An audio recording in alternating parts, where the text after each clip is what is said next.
propósito de esa situación bochornosa que sucedió en San José, un sábado de estos, de una reacción que hubo de un grupo que era una mezcla extraña de gentes protestando contra la presencia nicaragüense y con características muy xenófobas. El escritor Carlos Rubio publicó una frasecita ahí muy llamativa que decía: yo soy ciudadano costarricense número 1, refiriéndose a que había nacido en San José. Sí. Porque las provincias, provincias tienen el nombre, el número.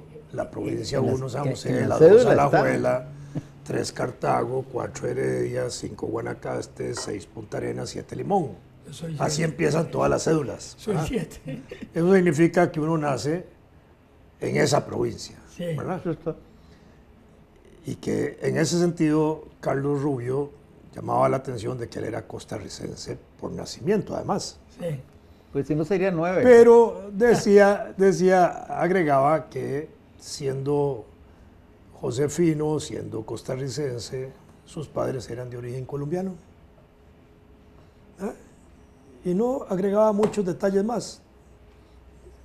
Entonces generó, obviamente, una lista de opiniones, el comentario que él hizo, de gente que se identificaba de la misma manera, nacidos en Costa Rica, de padre de tal otra madre de tal, de otros orígenes. Hasta yo mismo me metí en esa danza de señalar de que yo había nacido yo nací en la maternidad Carit, nada más josefino que eso, ¿verdad? De paso... Como el mercado central de nacimiento. Exactamente.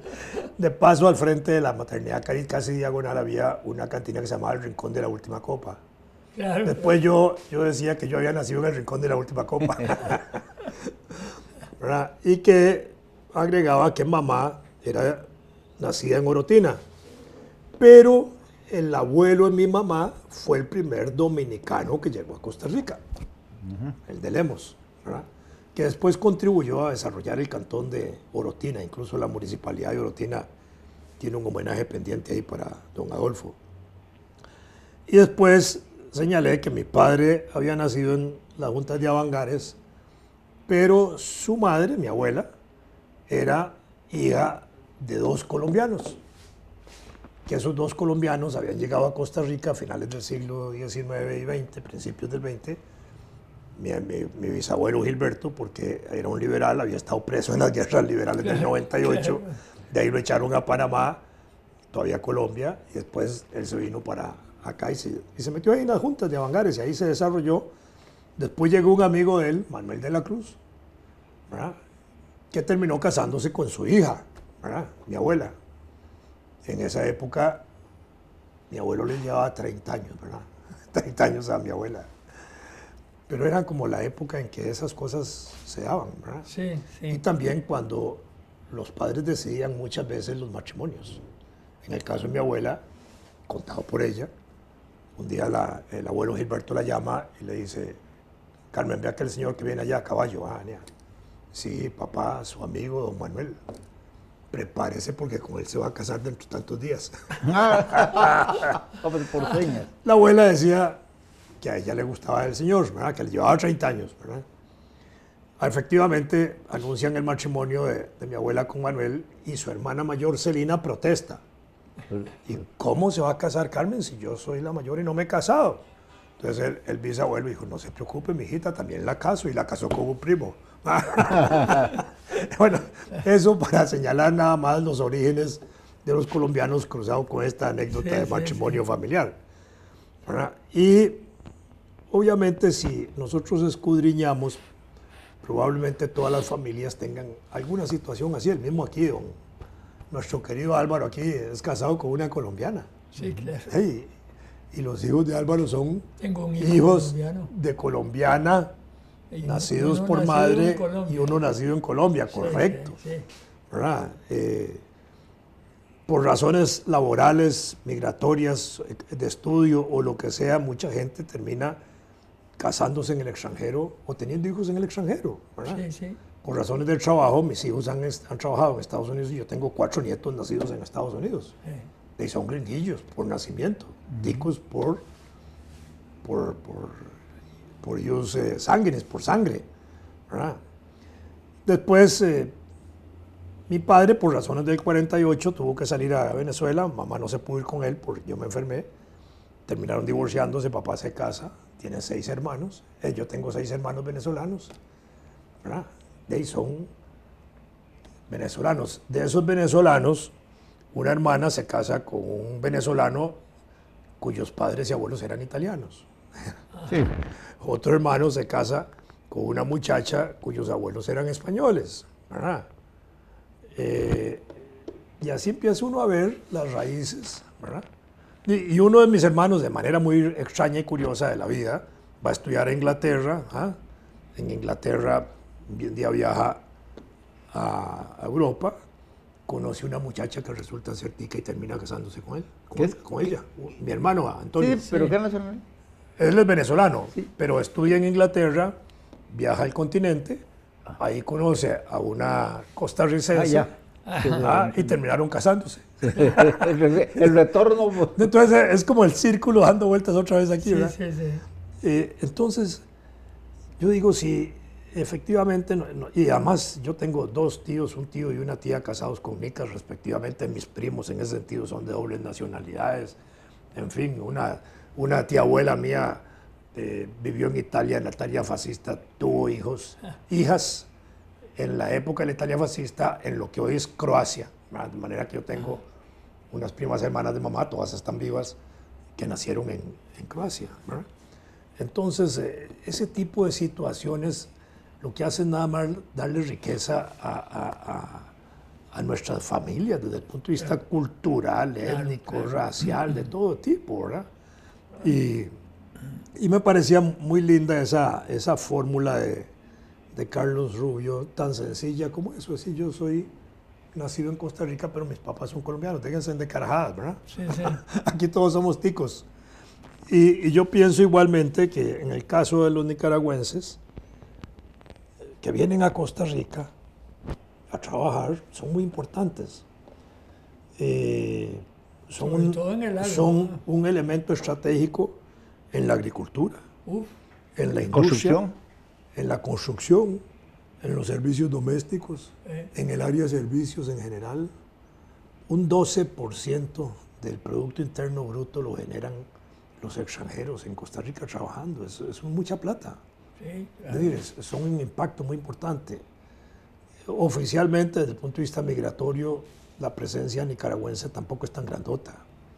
Es, No, sí, apenas, es es como el 75% de todos los extranjeros que hay en el país, y todos los extranjeros suman como medio millón. No, ese es un detalle que el otro día estuvimos hablando.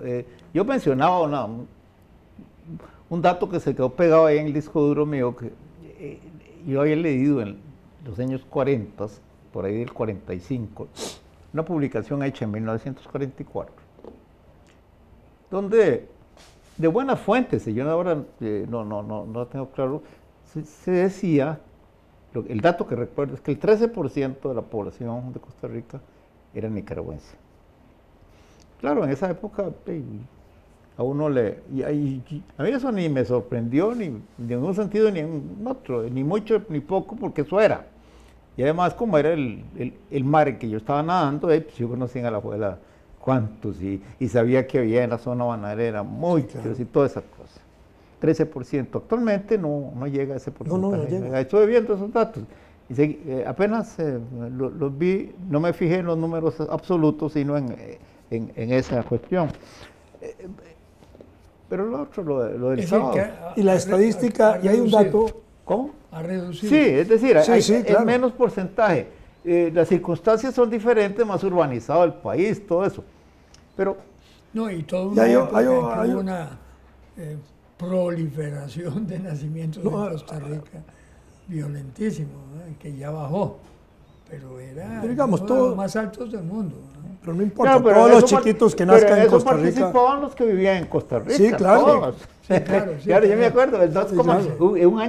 un año el aumento de la población, de la población fue igual al de Egipto, que eran los más grandes del mundo. Sí, casi el 3%. Sí, exacto, 2,9%. 2,9%. Sí, esos datillos se le quedan a uno. Egipto y Costa Rica, los países con más alto, de los que se llevaban en estadísticas, ¿verdad? Y hay otro dato interesante. Costa Rica tiene privados de libertad en los distintos sistemas que hay, porque hay distintos sistemas, 22,000 personas. Es una cifra que impacta, porque uno puede pensar que la gente que está presa son 5,000 o 10,000, no, son 22,000 los privados de libertad en Costa Rica. Bueno. De esos privados de libertad, el número de extranjeros apenas se aproxima al 8%. Entonces, tampoco es que los extranjeros en Costa Rica, aquí no solo ricas, extranjeros en general, son los que andan matando, robando, delincuenciando, nada. Es una proporción normal al número de habitantes y al número de gente que hay también extranjera en el país. Yo creo que esta es una cuestión que es importante también tenerla presente, porque a veces se achaca y se asusta a la gente con el comportamiento delictuoso de ciertos extranjeros. Y se generaliza a todos los extranjeros. Los dos extranjeros, la española y la mexicana, que fueron dos nicaragüenses. Bueno, en este caso. Bueno, lo que se habla no porque fueron ellos, pero bueno, claro. Estadísticamente hay que darse cuenta de que igual ahí está el caso de la canadiense ahora, que acaban de agarrar y es un tico. Claro. En todo eso siempre queda, tal vez es que falta, no información, porque el problema es que la gente a veces la tiene y no la quiere procesar. En eso del sábado que fue repugnante lo que pasó,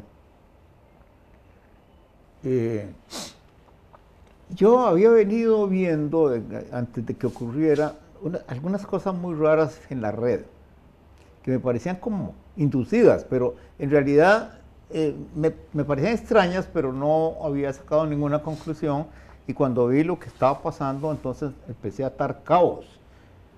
No tengo ningún dato, digamos, concreto, pero circulaba una serie de videos y sugerencias sobre los inmigrantes, especialmente los nicaragüenses, que se veía como muy organizado. A mí me gustaría que investigaran a ver quién fue la gente. Casi que ya estoy seguro de por dónde viene la procesión. Lo que pasa es que viendo las declaraciones de algunos políticos mismos, uno va dándose cuenta de que ahí hubo un manejo intencionado, perverso, claro, totalmente perverso, y que era un contrasentido en relación con lo que normalmente nosotros vemos, porque si yo me encuentro a un nicaragüense desagradable, digo que es desagradable, y eso es ningún problema. Me cae mal, si es que se me cae mal, pero no ese es el problema. Yo nunca creo que me cae mal porque es nicaragüense. Bueno, ve qué interesante. Esto es una cosa que creo que es importante de comentar. Yo viví mucho tiempo en todo Centroamérica, por razones obvias. Los guatemaltecos son un poquito, no son muy acogedores, son un poquito difíciles. Salvadoreños son muy agradables, los hondureños son agradabilísimos, los más agradables y más hospitalarios son los nicaragüenses. Yo me acuerdo, yo iba a Nicaragua y estaba en mi tierra. Son de puertas abiertas. Totalmente. Parecen de la abuela. Te reciben en la casa. Allá y aquí.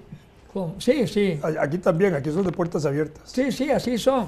De manera que además de ser una canallada, una cosa horrible, ¿verdad? Ese espectáculo del sábado, se está ejecutando contra un grupo de personas que son de lo más amables normalmente, el conjunto.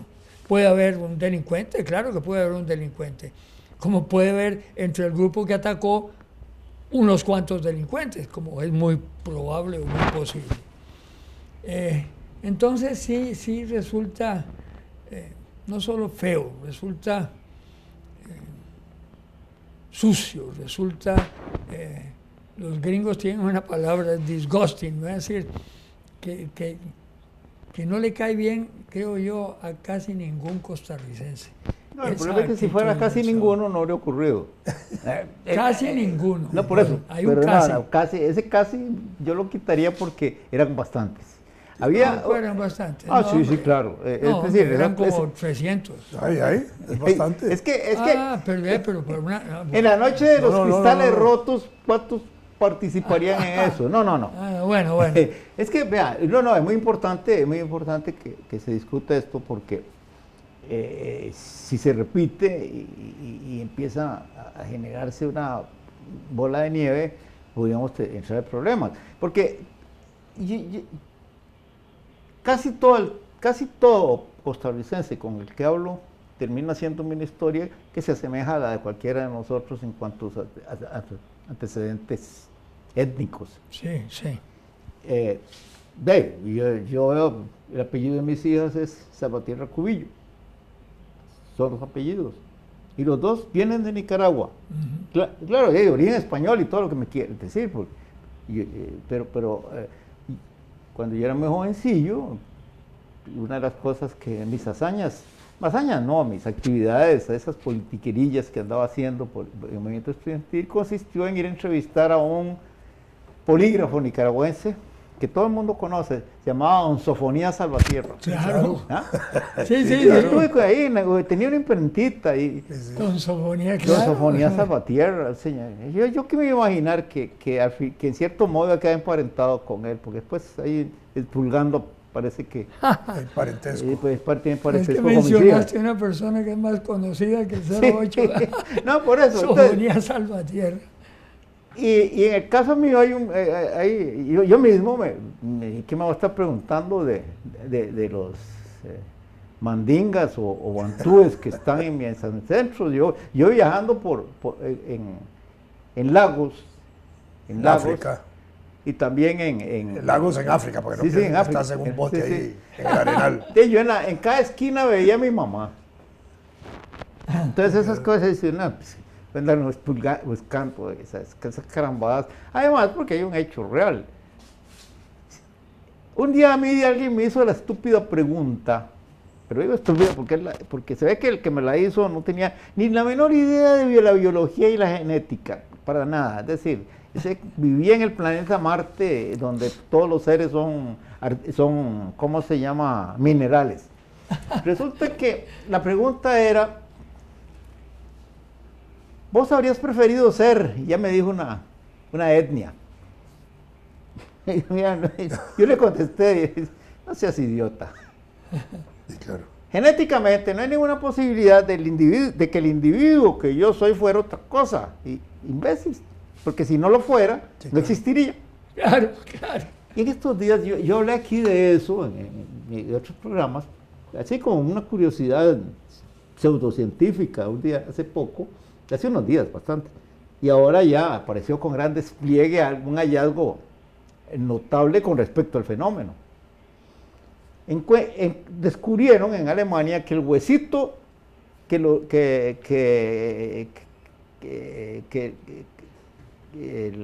unos rusos habían encontrado allá por los Urales de una niña, pareciera ser la primera, por así decirlo, ¿verdad? Como se dice en ciencia en esos casos, la primera niña, eso es extraordinario, que nació de dos especies distintas. ¿Cómo? Eso sí. La primera niña que nació de dos especies distintas, porque ella, su ADN muestra que proviene de un encuentro erótico Casual. entre una neandertal y una, ¿cómo se llama la otra? Un Homo sapiens. No, la que tiene nombre ruso, pero el punto es esto, son dos especies que están en nuestros genes también, porque todos tenemos de esas dos especies. El otro día alguien me quiso dar una patada en la cara porque yo puse en la red que estaban hablando de que somos de aquí y de allá. Y de, no, déjense de cuentos, todo eso es bueno. 95% cromañón, 4% neandertal y 1% ese, es que es denisoviano. Denisov es el ruso. Denisov. Y ahí lo más importante que a mí me gusta destacar es lo siguiente, porque siempre lo he estado señalando. Esa especie denisoviana, el huesito del que estamos hablando fue encontrado allá por Ekaterimburgo, ¿verdad? Casi en el extremo. En el extremo, noreste de Europa. Y resulta que se habían encontrado huesos del mismo en la península ibérica. Entonces, que caminó. Entonces, eso es lo que yo digo. No importa en la dirección que caminó. Sí, claro. ¿No? Entonces, piensen en lo que es el paseo por el planeta que se dan los seres humanos. Sí. Las distancias que recorrieron a pie. Sí, así es. Y entonces hablar de migrantes es una... En fin, dice que hay que aterrizar.